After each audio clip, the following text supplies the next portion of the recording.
Hello नमस्कार साथियों, welcome to royal study. दोस्तों एसएससी जीडी कांस्टेबल 2024 के स्पेशल एग्जाम का नेक्स्ट एनालिसिस आपके लिए लेकर आ चुके हैं। आज 1 मार्च 2024 को हम फोर्थ शिफ्ट का एनालिसिस कवर करेंगे। इससे पहले हम आपको फर्स्ट, सेकेंड और थर्ड शिफ्ट का एनालिसिस वीडियो दे चुके हैं।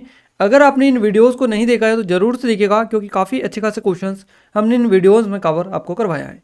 और इस वीडियो की पीडीएफ के लिए आप टेलीग्राम को और एप्लीकेशन दोनों को डाउनलोड ज्वाइन कर लीजिएगा। दोनों की लिंक आपको इस वीडियो का डिस्क्रिप्शन बॉक्स में मिल जाएगी। तो आइए स्टार्ट करते हैं। देखिए गाइस, आज हमें जो क्वेश्चंस भेजे हैं ये कुंदन यादव जी जो कि जमुई बिहार से हैं, सूरज जी जो कि संत कबीर नगर यूपी से हैं, रानी कुमारी जी जो कि धनबाद झारखंड से हैं, और प्रिंसी पटेल जी जो कि रायबरेली यूपी से हैं। तो इन सभी ने काफ़ी अच्छी तरीके से क्वेश्चंस भेजे, यहाँ तक कि इन्होंने पूरे के पूरे एज इट इज क्वेश्चन हमें बता दिए जो आपके एग्जाम में पूछे गए हैं, है ना। तो इसी तरह से आप भी, आपका भी आने वाले दिनों में अगर एग्जाम है तो आप भी इसी तरह से अपने क्वेश्चन हमें सेंड कर सकते हैं व्हाट्सएप पे और टेलीग्राम पर। ये नंबर है, नंबर को आप नोट डाउन कर लीजिएगा, सेव कर लीजिए अपने मोबाइल में। जब भी एग्जाम हो, एग्जाम सेंटर से निकलने के बाद में सबसे पहला काम आपका यही होना चाहिए कि आप हमें सबसे पहले क्वेश्चन अपडेट करवा दें, उसके बाद में आप बाकी का काम करें, ताकि हम आपको सबसे सटीक और सबसे एग्जैक्ट 100% रियल क्वेश्चन का एनालिसिस देने में सफल हो पाए। तो आइए स्टार्ट करते हैं। वीडियो को लाइक और चैनल को सब्सक्राइब नहीं किया गाइस तो सब्सक्राइब जरूर कर लीजिएगा। बेल आइकन को ऑल पर सिलेक्ट कर देंगे तो जो भी नया वीडियो आएगा सबसे पहले आप सभी के पास में पहुंच पाएगा। जीके, जीएस और करंट अफेयर का हमारा पहला क्वेश्चन आपकी स्क्रीन पर आ चुका है। क्वेश्चन नंबर फर्स्ट हमारा है, सत्रिया नृत्य किस राज्य से संबंधित है। आज आपका जो सत्रिया नृत्य है इससे लगातार क्वेश्चंस बन रहे हैं। आज तीनों शिफ्टों में या चारों शिफ्टों में सत्रिया नृत्य से क्वेश्चंस बन रहे हैं, है ना। तो सत्रिया जो नृत्य है इसका संबंध असम राज्य से है। असम राज्य से इसका संबंध है, ध्यान रखिएगा। सत्रिया नृत्य जो है असम का शास्त्रीय नृत्य है जो सत्रिया संस्कृति का प्रतिनिधित्व करता है और जो असम के धार्मिक और सांस्कृतिक ताने बाने का आधार बेसिकली माना जाता है। आइए नेक्स्ट पॉइंट बात करते हैं। देखिए, ये जो है सत्रिया नृत्य है यह एक नृत्य नाटक प्रदर्शन कला है। इसकी जो उत्पत्ति है असम के कृष्ण केंद्रित वैष्णववाद मठों से हुई है और इसका जो श्रेय जाता है 15वीं शताब्दी के भक्ति आंदोलन के विद्वान और संत महापुरुष श्रीमंत शंकर देव को जाता है। क्वेश्चन इस तरह से भी पूछा है कि जो सत्रिया नृत्य है इसकी उत्पत्ति किससे हुई है, कैसे हुई है, किसके कारण हुई है। तो श्रीमंत शंकर देव के भक्ति प्रदर्शन के वजह से जो सत्रिया नृत्य है इसकी उत्पत्ति हुई है, ऐसा भी क्वेश्चन आपके एग्जाम में ऑलरेडी पूछे जा चुका है एसएससी के द्वारा। नृत्य साहित्यकार डॉक्टर सुनील कोठारी को हाल ही में सत्रिया नृत्य को लोकप्रिय बनाने के लिए असम सरकार द्वारा माधव देव पुरस्कार से भी सम्मानित किया जा चुका है। तो ये सुनील कोठारी जी को मिला है। इसके अलावा सत्रिया जो नृत्य है इसको संगीत नाटक अकादमी द्वारा वर्ष 2000 में शास्त्रीय नृत्य का दर्जा दिया गया। तो ध्यान रखिएगा, सत्रिया जो नृत्य है इसको शास्त्रीय नृत्य का अभी दर्जा दिया गया है 2000 में, सन 2000 में। इसके अलावा भारत के कुछ अन्य शास्त्रीय नृत्य है जैसे कि ओडिसी का है ना, ओडिसी ओडिशा का है, भरतनाट्यम ये तमिलनाडु का है, कथकली या कथकली केरल का हो जाएगा, कुचिपुड़ी ये आंध्र प्रदेश का है, कथक ये उत्तर प्रदेश का है, मोहिनी अट्टम केरल और मणिपुरी मणिपुर का। तो ये सारे याद रखिएगा, भारत के स्पेशली ये शास्त्रीय नृत्य क्लासिक डांसर जो आपके एग्जाम में 110% बन रहे हैं। जिस दिन से एग्जाम हुई है उसी दिन से आपके क्वेश्चन इनसे लगातार बन रहे हैं। ऐसे कोई शिफ्ट नहीं है जिसमें इनसे क्वेश्चन ना बना हो। अगले क्वेश्चन की ओर आगे बढ़ते हैं। नेक्स्ट क्वेश्चन है, राज्य के नीति निर्देशक तत्व राज्य के लिए कैसे होते हैं। तो ये राज्य के लिए कल्याणकारी होते हैं। क्लियर है। और ऑप्शन में आपको कल्याणकारी मिला था तो आई थिंक आप सभी ने क्लिक कर दिया होगा। डीपीएसपी की बात यहाँ पर की गई है। बेसिकली डीपीएसपी जो है समाजवादी सिद्धांत के अंतर्गत ये वे सिद्धांत होते हैं जिनका उद्देश्य सामाजिक और आर्थिक न्याय प्रदान करना होता है। कल्याणकारी राज्य का निर्माण करना इनका मकसद होता है। तो कल्याणकारी राज्य के लिए कैसा होता है, कल्याणकारी होते हैं। अनुच्छेद 37 के अनुसार यह सिद्धांत देश का शासन चलाने के लिए मौलिक सिद्धांत है और विधि निर्माण की प्रक्रिया में इन सिद्धांतों को लागू करना राज्य का कर्तव्य होगा। राज्य के नीति निर्देशक सिद्धांतों की बात करें डीपीएसपी की, तो इसका प्रावधान आयरिश संविधान से ली गई मुख्य विशेषता है। डीपीएसपी भारतीय संविधान के भाग 4 अनुच्छेद 36 से 51 में सूचीबद्ध है और यहाँ स्पष्ट रूप से बताते हैं कि राज्य को इन सिद्धांतों को विधि निर्माण की प्रक्रिया में लागू करना चाहिए। अगला क्वेश्चन है, लौह पाषाण काल में सबसे पहले मनुष्य ने किसका उपयोग किया था। तो लौह पाषाण काल में मनुष्य ने सबसे पहले कुल्हाड़ी का यूज किया था। कुल्हाड़ी ऑप्शन में दे रखा था आपको, सही जवाब रहेगा बिल्कुल लोहे की कुल्हाड़ी। लोहे की कुल्हाड़ियों का आविष्कार प्रारंभिक मानव द्वारा किया गया था और इनका उपयोग जानवरों का शिकार करने, खेती करने, जंगली जानवरों से सुरक्षा पाने के लिए किया जाता था। इसका उपयोग खाना पकाने, गर्म करने के लिए, पेड़ों से लकड़ी काटने के लिए भी किया जाता था। तो याद रखिएगा कुल्हाड़ी का क्या यूज़ था और किसने सबसे पहले इसका यूज़ किया था। अगला क्वेश्चन है, भारत में जनगणना आमतौर पर कितने वर्षों के बाद की जाती है। तो 10 वर्षों के बाद आमतौर पर भारत में जनगणना की जाती है। जनगणना, भारत देखिए, भारत में जनगणना आमतौर पर हर 10 साल के बाद में की जाती है। जनगणना क्या है, तो ये देश की आबादी के आकार, विवरण, है ना, वितरण, सामाजिक आर्थिक जनसंख्या की, इसके अलावा और अन्य विशेषताओं के बारे में जानकारी प्रदान करती है। इसके अलावा 3री शताब्दी ईसा पूर्व में लिखित कौटिल्य द्वारा अर्थशास्त्री ने कराधान के लिए राज्य नीति के उपाय के रूप में जनसंख्या के आंकड़ों का संग्रह निर्धारित किया। हालांकि भारत में पहली समकालिक जनगणना 1881 में हुई थी। तब से जनगणना को हर 10 साल में एक बार निर्विघ्न रूप से चलाया जा रहा था। भारत की आखिरी जो जनगणना है ये 2011 में की गई थी, जब देश की आबादी करीबन 121 करोड़ थी, है ना। और इसके बाद में 10 साल बाद यानी कि 2021 में जनगणना होनी थी, बट कोविड जो 19 बीमारी थी उसकी वजह से इसको आगे बढ़ा दिया गया और अब तक इसका कोई अता पता नहीं है, यानी कि अभी तक यहाँ पर ये जो है जनगणना नहीं की गई है। तो इस तरह से याद रखिएगा, अभी तक जो भारत की आखिरी जनगणना है ये 2011 है। अगर क्वेश्चन बने तो आप आसानी से बता दीजिएगा। अगला क्वेश्चन है, 1 अगस्त 2023 को लोकमान्य तिलक पुरस्कार से किसे सम्मानित किया गया, यह किसे दिया गया? तो ये दिया गया प्रधानमंत्री नरेंद्र मोदी को। लोकमान्य तिलक राष्ट्रीय पुरस्कार भारत के प्रधानमंत्री श्री नरेंद्र मोदी को पुणे महाराष्ट्र में लोकमान्य तिलक की 103वीं पुण्यतिथि के उपलक्ष्य में आयोजित एक समारोह के दौरान प्रदान किया गया। 1983 में तिलक स्मारक मंदिर जो ट्रस्टीज के द्वारा स्थापित किया गया था। इस प्रतिष्ठित पुरस्कार का उद्देश्य लोकमान्य तिलक की स्थायी विरासत का सम्मान करना है। नरेंद्र मोदी यह सम्मान जो पाने वाले 41वें प्रतिष्ठित व्यक्ति बेसिकली बन गए हैं, यानी कि 41 लोगों को अभी तक ये पुरस्कार दिया जा चुका है। अगला क्वेश्चन है, जीएसटी से रिलेटेड वस्तु एवं सेवा कर जीएसटी को कब लागू किया गया, इस तरह से। और ये कथन वाला क्वेश्चन है गाइस, कथन वाला ये क्वेश्चन है। इसमें और भी आपको 1-2 पॉइंट और भी दे रखे थे। एक पॉइंट ये था जो उन्हें याद रहा, उन्होंने हमें बता दिया, है ना। तो और भी पॉइंट थे। तो वस्तु एवं सेवा कर जो है इसको 1 जुलाई 2017 को लागू किया गया। जीएसटी को, वस्तु एवं सेवा कर जीएसटी 1 जुलाई 2017 को लागू किया गया था। जीएसटी को लागू करने के लिए संवैधानिक 122वां संशोधन विधेयक, संक्षिप्त सीएबी इसको बोला था, संसद में पेश किया गया था। 3 अगस्त 2016 को राज्यसभा और 8 अगस्त 2016 को लोकसभा के द्वारा इसको पारित किया गया था। वस्तु और सेवा कर, वस्तु एवं सेवा कर जीएसटी पूरे भारत में वस्तुओं और सेवाओं पर लगाया जाने वाला एक समान अप्रत्यक्ष कर बेसिकली ये है। इसके अलावा नेक्स्ट क्वेश्चन बना है, रणजी ट्रॉफी को आयोजित कौन करवाता है? तो भारतीय क्रिकेट कंट्रोल बोर्ड यानी बीसीसीआई प्रति वर्ष इसका आयोजन करवाता है, इसको आयोजित करवाता है ना। तो बीसीसीआई आपका करेक्ट आंसर रहेगा, ऑप्शन में मिला होगा आपको। यह भारत में खेले जाने वाली एक प्रमुख घरेलू प्रथम श्रेणी क्रिकेट चैंपियनशिप है। क्लियर है। भारतीय क्रिकेट कंट्रोल बोर्ड बीसीसीआई प्रतिवर्ष इसका आयोजन करता है। क्षेत्रीय और राज्य क्रिकेट संघों का प्रतिनिधित्व करने वाली टीमें भाग लेती है इसमें। और प्रतियोगिता में वर्तमान में 38 टीमें शामिल है, जिनमें भारत के सभी 28 राज्य और 8 केंद्र शासित प्रदेशों में से 4 का कम से कम प्रतिनिधित्व है।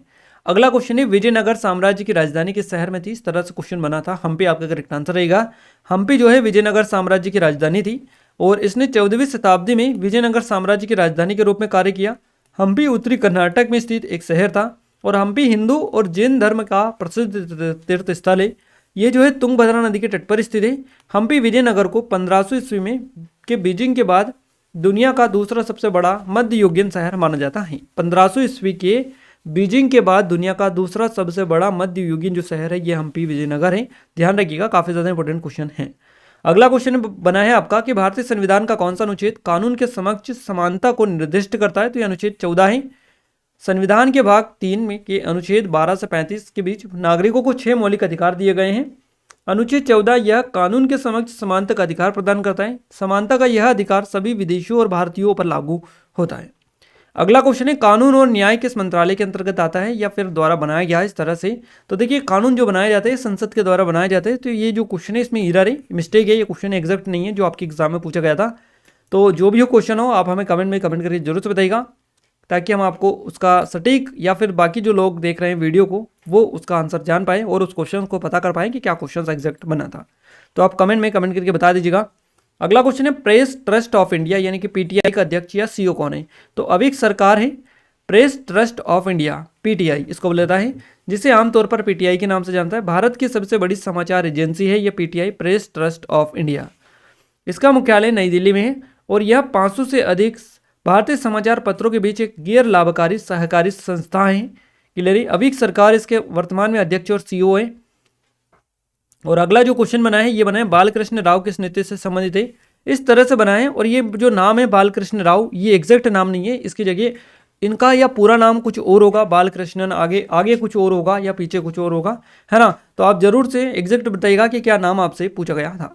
अगला क्वेश्चन है अमजद अली खान किस वाद्य यंत्र से संबंधित है? तो सरोद वादक है ये अमजद अली खान, इनसे ऑलरेडी एक दिन पहले भी क्वेश्चन आपका बन चुका है। अमजद अली खान एक भारतीय शास्त्रीय सरोद वादक है और वे उनके उस स्पष्ट और तेज एक हरा तान के लिए स्पेशली जाने जाते हैं। 2001 में भारत के दूसरे सर्वोच्च नागरिक सम्मान पद्म विभूषण से इनको सम्मानित किया गया था। अमजद अली खान एक प्रसिद्ध सरोद वादक है जिनको भारत सरकार द्वारा 1991 में कला के क्षेत्र में पद्म भूषण भी दिया गया और पद्म विभूषण दिया गया 2001 में। इसके अलावा गाइस पीएम योजना से रिलेटेड एक क्वेश्चन बना था, ये एग्जैक्ट योजना नहीं मिल पाई थी कि प्रधानमंत्री की कौन सी योजना ये थी। कर्नाटक की नृत्य शैली कौन सी, इस तरह से क्वेश्चन बना। तो यहाँ पर कई सारे लोक नृत्य है कर्नाटक के या कई सारी नृत्य शैलियाँ हैं, इन्हीं में से जो भी मिला होगा करेक्ट कर दिया होगा।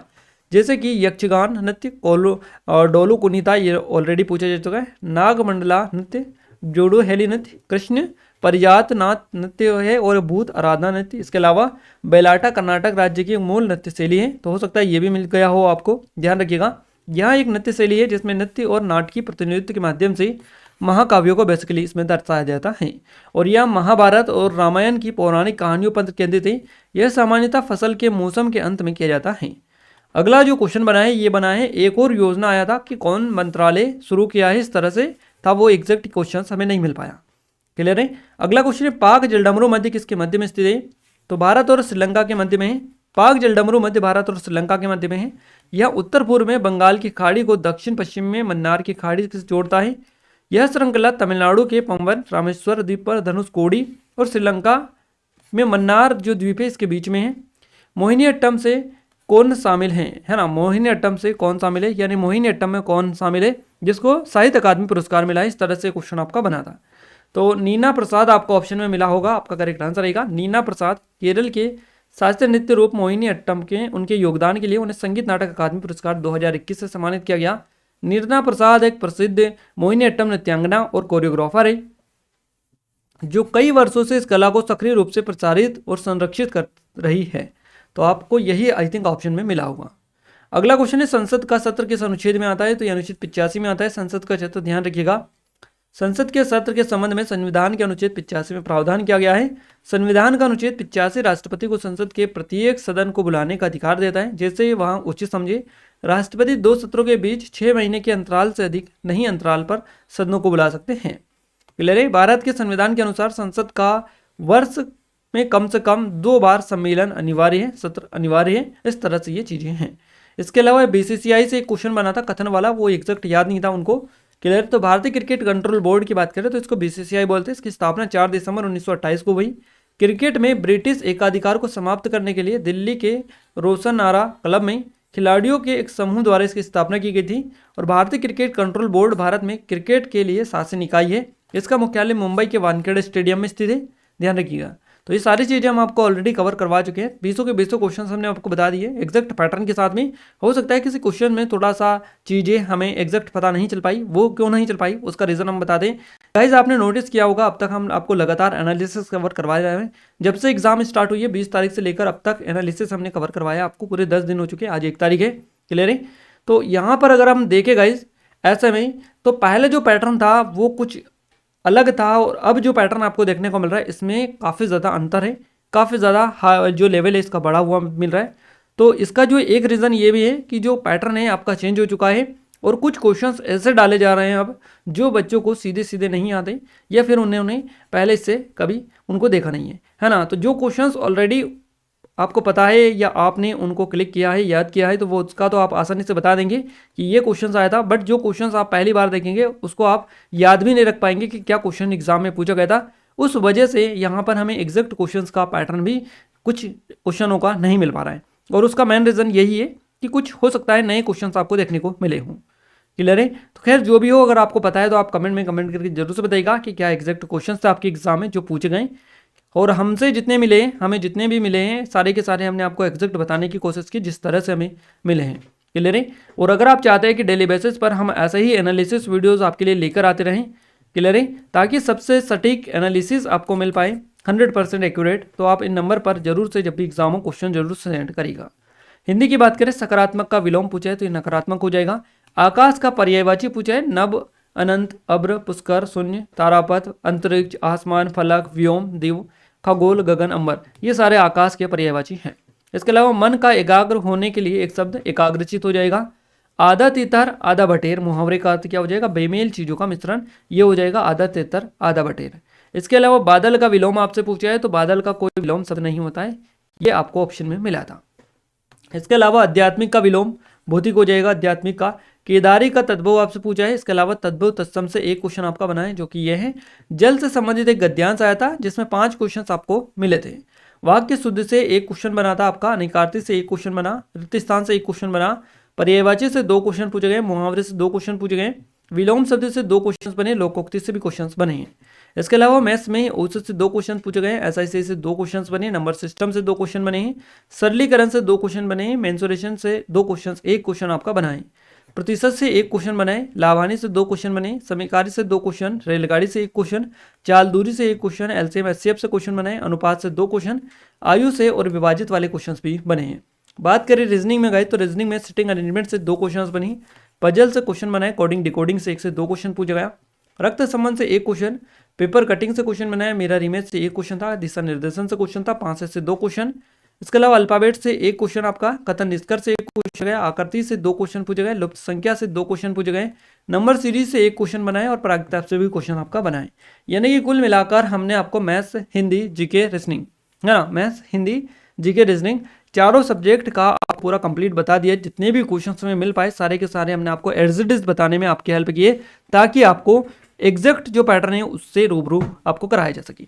तो सारी चीज़ें हमने आपको एक्सप्लेन कर दी है विद डिटेल और आंसर के साथ में। आप सभी को आई थिंक ये चीज़ें पसंद आई होगी, वीडियो भी आपको पसंद आया होगा। इस वीडियो को लाइक और शेयर जरूर से कर दीजिएगा। एसएससी जीडी की हमारी ये स्पेशल टेस्ट सीरीज है, अगर आपने इनरोल नहीं किया है तो कर लीजिएगा, क्योंकि पूरी तरह से फ्री है। ओनली आपको पोर्टल चार्ज पे करना है, बाकी पूरी तरह से ये टेस्ट सीरीज फ्री है। और आगे आपका एग्जाम है तो आपको ये नंबर दे रहे हैं, नंबर पर अपने क्वेश्चन जरूर से अपडेट करवा दें। एग्जाम से निकलने के तुरंत बाद आपको सबसे पहले यही काम करना है, ताकि हम आपको सटीक एनालिसिस दे पाएँ। इस वीडियो के पीडीएफ के लिए आप टेलीग्राम को और एप्लीकेशन दोनों को डाउनलोड ज्वाइन कर लीजिएगा। डिस्क्रिप्शन में आपको लिंक मिलेगी, यहाँ से जाकर आप पीडीएफ को डाउनलोड कर सकते हैं, क्योंकि जितनी भी पीडीएफ अब तक सारे पीडीएफ हमने यहाँ पर अपडेट कर दी, तो लिंक आपको डिस्क्रिप्शन में मिल जाएगी। गाइज, इस वीडियो को लाइक नहीं किया है तो लाइक कर दीजिए, शेयर कर दीजिए अपने दोस्तों के साथ में। साथ ही चैनल को सब्सक्राइब नहीं किया है तो आप सभी से रिक्वेस्ट है कि चैनल को सब्सक्राइब करके बेल आइकन को ऑल पर सेलेक्ट कर दीजिएगा, ताकि जो भी नया वीडियो आए सबसे पहले आप सभी के पास में पहुंच पाए। तो मिलते हैं हमारे नेक्स्ट स्टडी वीडियो में, तब तक के लिए जय हिंद, वंदे मातरम।